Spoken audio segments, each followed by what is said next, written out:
ತಮಗೆಲ್ಲ ಗೊತ್ತಿರೋ ರೀತಿಯಲ್ಲಿ ಕಳೆದ ವರ್ಷ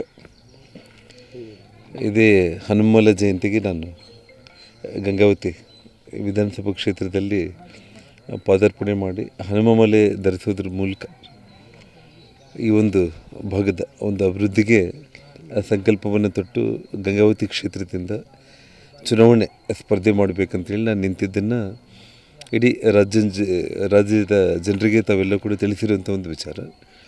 ಇವತ್ತು ಹೆಚ್ಚು ಕಡಿಮೆ ಅಂದರೆ 1 ವರ್ಷ ಪೂರ್ತಿ ಆಯಿತು ಇವತ್ತಿಗೆ. ಸೊ ಭಾಳ ನನಗೆ ಭಗವಂತನ ಒಂದು ಕೃಪೆ. ಅವತ್ತು ನಾನು ಬಂದಾಗ ಇಲ್ಲಿ ಹನುಮಂತನ ಮಾಲೆ ಧರಿಸಿದಾಗ ಸ್ವಾಮಿ ಒಂದು ಪಾದವನ್ನು ಮುಟ್ಟಿ ಹೃದಯದಿಂದ ಅವರಲ್ಲಿ ಬೇಡ್ಕೊಂಡಿದ್ದಿಷ್ಟೇ ನಾನು.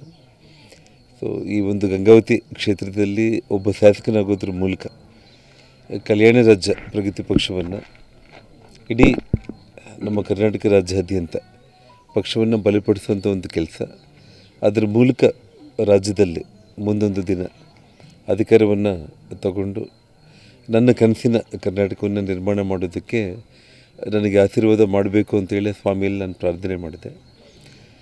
ಮೊದಲನೇ ನನ್ನ ಬೇಡಿಕೆ ಮತ್ತು ಪಕ್ಷ ಸ್ಥಾಪನೆ ಒಬ್ಬ ಶಾಸಕನಾಗಿ ಆಗಿರುವಂಥದ್ದೆಲ್ಲವೂ ಕೂಡ ಆಗಿದೆ.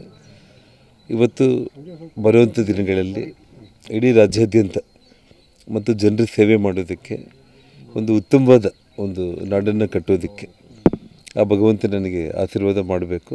ಜೊತೆಗೆ ಇಡೀ ಒಂದು ಕಿಷ್ಕಿಂಧ ಕ್ಷೇತ್ರವನ್ನು ವಿಶ್ವನೇ ನೋಡುವಂಥ ಒಂದು ರೀತಿಯಲ್ಲಿ ಅಭಿವೃದ್ಧಿ ಮಾಡುವಂಥ ಒಂದು ಶಕ್ತಿಯನ್ನು ಹನುಮಂತ ನನಗೆ ಅನುಗ್ರಹ ನೀಡಬೇಕಂತೇಳಿ ಇವತ್ತು ನಾನು ಪ್ರಾರ್ಥನೆ ಮಾಡ್ಕೊಂಡಿದ್ದೀನಿ.